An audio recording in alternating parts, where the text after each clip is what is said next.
Jonathan Taylor is one of the 14 guys that have played with Philip Rivers before. Let's listen to what Jonathan Taylor has to say about Philip Rivers, his return, and how he feels that this might boost some of the juice for this team. I just remember Philip changing, a lot of the plays. It just really got me into my book. We go in with, 2 plays, and then he'll change it to something completely different. So I'm like, okay, I got to be ready for any and everything. But that really set me up for the rest of my career to know that, hey, no matter what we have going in each week, if we've installed it, it can be up. So I just think having this come full circle is kind of insane because it was a completely different world at that point in time as well.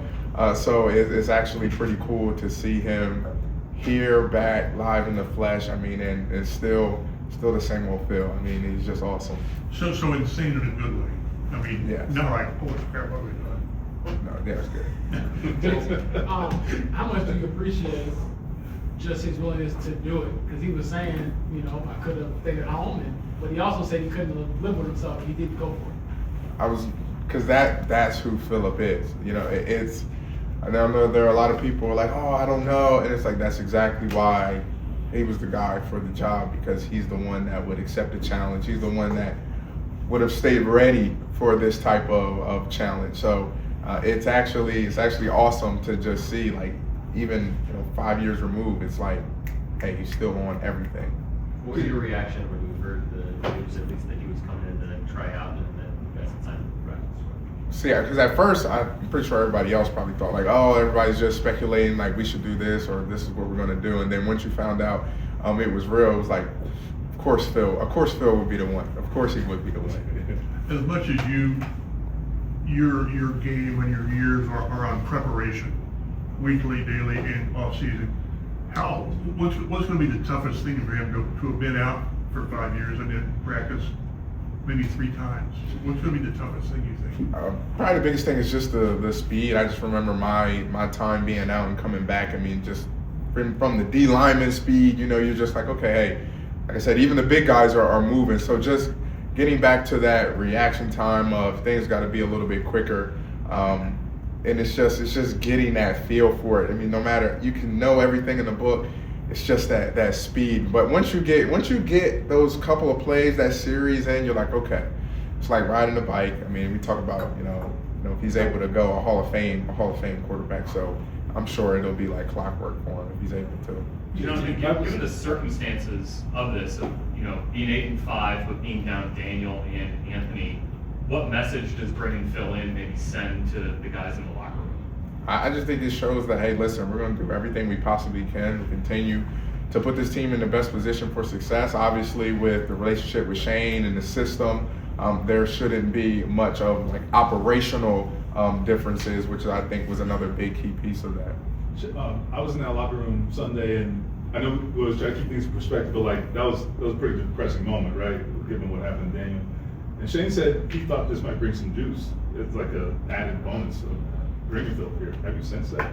Definitely. Like I mentioned, the same old Phil. Phil's going to bring that juice, that energy, that vibe that he has with him. So, and especially with actually a good bit of us were here.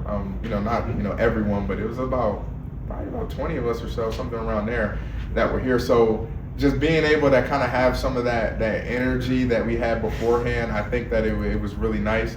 And I think that we're going to continue to use that. Obviously, we have to go and execute out at practice and make sure it translates on Sunday. But just from an energy, a vibe, a juice standpoint, I think it was really good. Did you get a sense of that in practice too?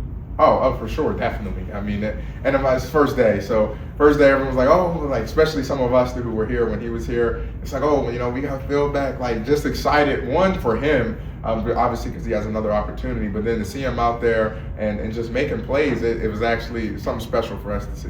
He mentioned that. Us too. Go ahead. He mentioned that I'm not coming here to be the savior to save the day.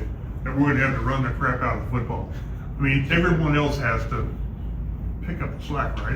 It can't be Philip.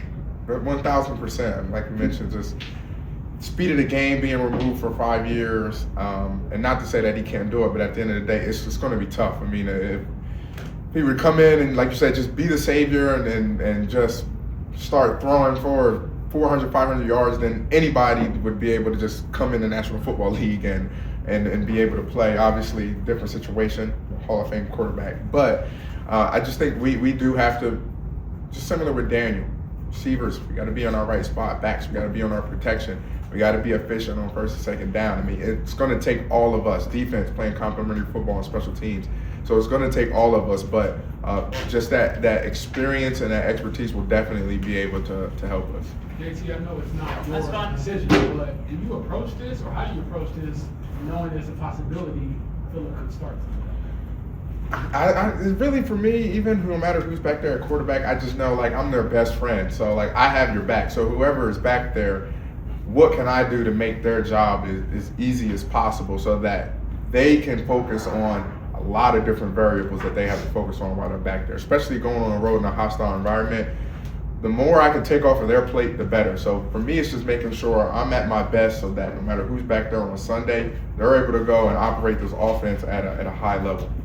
There's Jonathan Taylor, and you get the feeling that he enjoyed playing with Phillip Rivers the first time around, and he feels like he's going to enjoy it this time around, and he knows that he's going to get fed a bunch. Whether it's Riley Leonard or whether it's Phillip Rivers, he's going to get fed. He's going to have to carry this offense a little bit.